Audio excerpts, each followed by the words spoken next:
Hello everyone, आप सभी का स्वागत है आपके अपने YouTube channel AK electrical knowledge पर। तो फ्रेंड्स, आज हम शुरू करते हैं प्रश्न नंबर 1। चुंबकीय सर्किट में एमएमएफ विद्युतीय सर्किट की किस मात्रा के समान है? तो इसका आंसर है ईएमएफ। दूसरा प्रश्न है बुकोल्स रिले में कितने फ्लोट होते हैं? तो इसमें इसका आंसर है 2 AB फ्लोट। अगला प्रश्न है जेनर डायोड का मुख्य कार्य क्या है? तो इसका कार्य है जो आउटपुट वोल्टेज को स्थिर रखना। अगला प्रश्न है उद्योगों में पावर फैक्टर क्यों घटता है? तो आंसर है इंडक्शन मोटर व चोक के कारण। अगला प्रश्न है स्लिप रिंग मोटर में रोटर वाइंडिंग को किस क्रम में जोड़ते हैं? तो इसका आंसर होगा आपका स्टार में। स्टार मतलब स्टार कनेक्शन में। विद्युतीकरण का निश्चित परीक्षण किससे होता है? तो आंसर होगा प्रतिकर्षण से। अगला प्रश्न है एक डीसी सर्किट में एक एससीआर को ऑन और ऑफ करने के लिए कितने पल्स की आवश्यकता होती है? तो इसका आंसर है 2।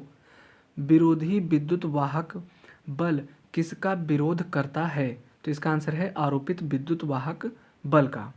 अगला प्रश्न है सामान्य तापक्रम पर द्रव्य अवस्था में रहने वाली धातु है? इसका आंसर है मरकरी यानी पारा। अगला प्रश्न है एसी के अंदर प्रतिरोध और इम्पीडेंस के अनुपात को कहते हैं? तो इसका आंसर है, इस प्रश्न का आंसर है शक्ति गुणक या पावर फैक्टर। अगला प्रश्न है नगरों महानगरों में प्राय कौन सी विवरण प्रणाली से विद्युत शक्ति वितरित की जाती है?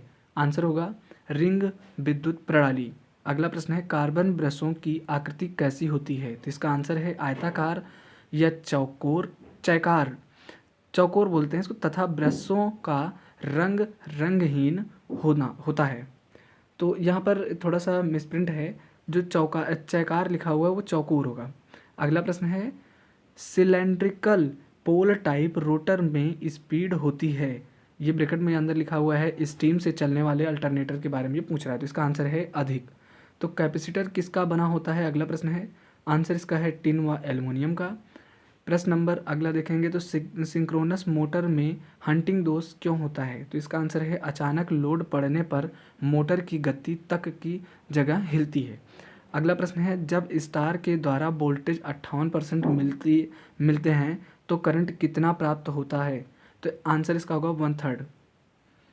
अगला प्रश्न है एक सामान्य पीसीबी की एचिंग बनाने के लिए कितना समय लगता है? तो 10 से 15 मिनट लगता है इसमें। अगला प्रश्न है अल्टरनेटर में फील्ड बाइंडिंग के अतिरिक्त कौन सी बाइंडिंग की जाती है? तो अल्टरनेटर में फील्ड बाइंडिंग के अतिरिक्त जो दूसरी बाइंडिंग होती है वो होती है डैम्पर बाइंडिंग।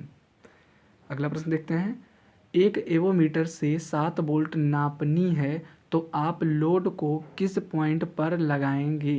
तो इसमें क्या करेंगे 10 वोल्ट पर लगाएंगे। अगला प्रश्न है सेल टाइप के ट्रांसफार्मर में चुंबकीय रास्ते कितने होते हैं? तो इसका आंसर है 2। अगले प्रश्न की तरफ चलते हैं। यहाँ पर पूछा गया है PILC केबल प्रयोग की जाती है, यानी PILC केबल की कहाँ प्रयोग की जाती है? तो ये आंसर इसका होगा लो और मीडियम वोल्टेज के लिए।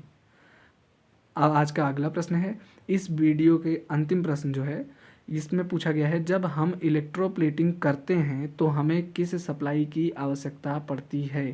तो इलेक्ट्रोप्लेटिंग के लिए हमेशा याद रखना सिर्फ और सिर्फ DC सप्लाई की आवश्यकता होती है। तो फ्रेंड्स, आज की वीडियो यहीं पर समाप्त होती है। कृपया वीडियो को लाइक एंड सब्सक्राइब करें। आपके लाइक और सब्सक्राइब से हमें मोटिवेशन मिलता है। धन्यवाद।